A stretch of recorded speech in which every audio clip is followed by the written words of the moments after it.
I just finished reading, or rereading, I should say, Call Waiting by R.L. Stein. I forgot how off the rails this book is. It's insane. And I love it. Maybe her last. Someone wants to talk to Karen badly. Very badly. Someone who has something very special to say. Someone is calling Karen to say they care, to tell her the plans they've made just for her. Someone wants to reach out, touch her, kill her. Poor Karen, she's all alone this time. And if Karen can't trace the killer and call her, Karen's going to die. So, and also the front cover as a tagline, it says, someone just put Karen on hold, permanently. So, it's a story about a girl named Karen who is 17, and she's dating this boy named Ethan, and she's like obsessed with him. She's like constantly like paranoid and thinking like he's seeing this other girl named Wendy behind her back, and she has like no basis for this. She just like is really just paranoid, and her imagination's always in overdrive, so she's always just thinking like he's sneaking around. And the opening scene of the novel, her and her friend Micah are camped outside of Ethan's house, like at 11:30 at night, and it's snowing and it's cold. And they're just there just so she can see if he gets home late from his job, or if he's been out with her this whole time. And then he gets home earlier than he's supposed to, so she automatically presumes that he must be out with Wendy, like, cheating on her. So this sends her off into hysterics, to the point where she's like screaming and sobbing and yelling, and she deliberately tries to like crash her car. Like, she's like so distraught, she just wants to like kill herself. And then she lives at the last minute, and like another car comes on, and like the chapter ends in a cliffhanger because it's R.L. Stein.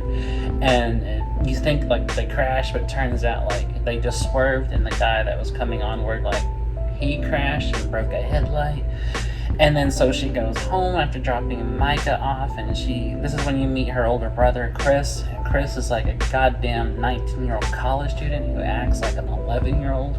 He's always playing these stupid, childish pranks on her and everybody else.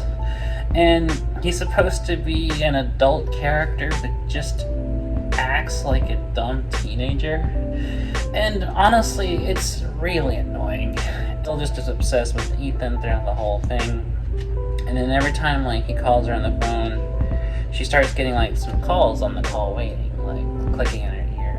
And she's like, oh, I gotta take this. And then she takes it, and she comes back on the line with Ethan, and she's like, oh my god, this guy was creepy, and he was raspy, and he had like a raspy whispering voice, and he's saying that he's going to find me and kill me and all these things. Come over. So he comes over, and he's trying to comfort her, and she's just like, sobbing, and she's like, this guy had this really creepy, whispery, raspy voice, and this keeps happening. Like, so every time she happens to be talking to him on the phone, she hears the call waiting, clicking in her ear. She takes the call, and it's the creepy stalker saying, I know where you live. I'm gonna come find you. I'm going to kill you, and then she has to have him immediately rush over to console her. And this happens again and again and again. And Karen is like a really, she is a Karen. she's a control freak. She's always paranoid. She, will fly off the handle at like just the mere assumption of things that aren't even with a shred of evidence to support. She's hysterical. Everything sets her off. Like her brother plays a prank with her by like filling her boots full of snow, and she literally like screams like at the reaction. It's like I could see like being like maybe a little like but no, she like screams bloody murder just because he put snow in her boots. Can't believe because Micah calls her mom and is like, hey, Mrs. Robert, I think her name's Roberts, Mrs. Roberts, Mrs. Thompson, something like that. And Karen's acting really kind of out of control. She's gonna fly off the handle. I think she might need help. And then when like Karen finds out that Micah had talked to her mom about this, she flies off the handle again and turns on her and stops talking to her for a long time.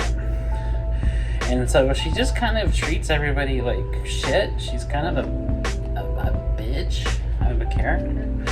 And then like she'll scream at people and get paranoid and presume all these things and yell at them and accuse them of this and that and the other. And then like she'll get these calls again and she's like, oh my god, please come over, this guy is gonna kill me, And of course, even if she is not a nice character or a very nice person, that's still a horrible thing for anybody to go through. And so, understandably, Ethan, who really doesn't have much of a personality, he's kind of written as a very bland, one-dimensional character, but nonetheless is a caring fellow. He keeps, coming over to console her, and he's like, it's okay, it's probably just someone's idea of a sick joke, And it's kind of written in a way to kind of maybe make you think a little bit that maybe Chris is the one doing it as a sick joke because of his prankish nature. But then, she tells him about it and he's just as concerned. He's like, oh my god, like that is horrible. Not even I would do something, like that.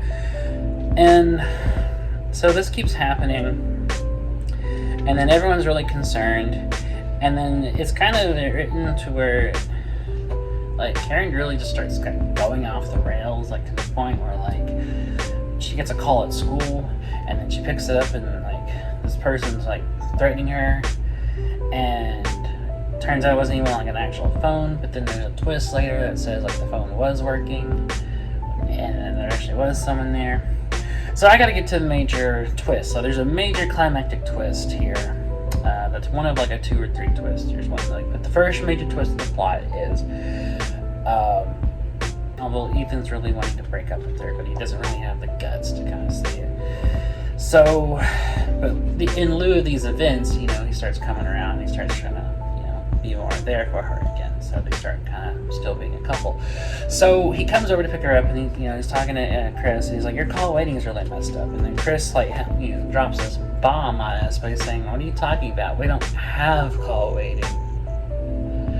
Dun dun dun. What are you talking about? Of course you have call waiting. And he's like, no, we don't. And then that's when it's revealed to the reader as well as to the other characters that Karen was making it up the whole time. There was no stalker. There was nobody threatening her on the phone.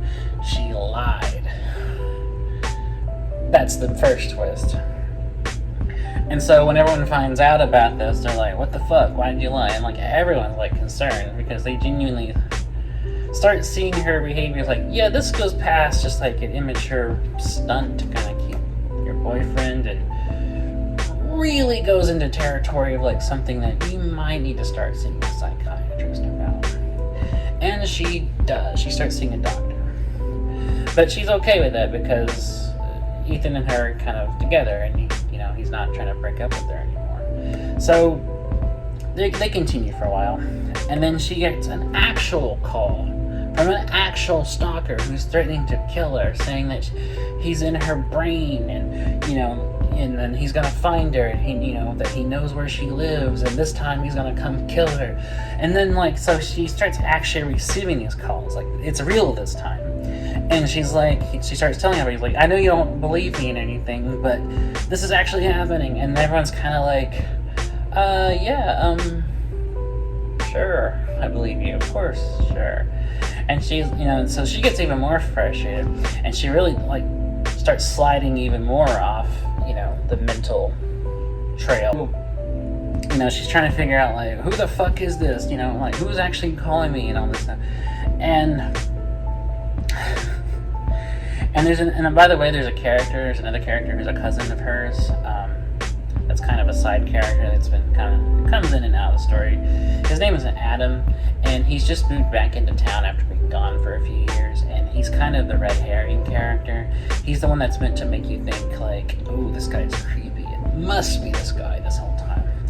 When in fact, it's really not. He's just kind of a weirdo. Really interested in the French Revolution, just for the fact there was beheadings. And he gets kind of graphic about how he wonders if they buried the heads with the bodies, and talks lovingly of all like the gore of like the executions and stuff, which in its way is just as concerning in a completely different way. So, but yeah, he's really not even a real player. He's just an obvious red herring that even some of the basic reading level can see is just a red herring. But that's not important. So we're getting to the other twist, the final climactic twist. So she gets one more of these calls, and everyone's still like, sure, I believe you, sure. It's not like we haven't heard this before or anything. So she gets one more of these calls, but she hears something in the background as the whispery voice is like threatening her. And that tips her off. She's like, I know who it is now. So she races over. She parks outside Ethan's house.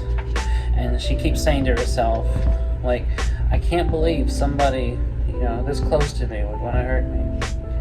Actually, the actual question is, she keeps asking herself over and over, is, how could somebody so close to me want to frighten me like that? That's the question she keeps asking to herself, is, how could somebody so close to me want to frighten me like that? So then it psychs you out because she thinks she's going to go into Ethan's house. So she walks up, to the porch.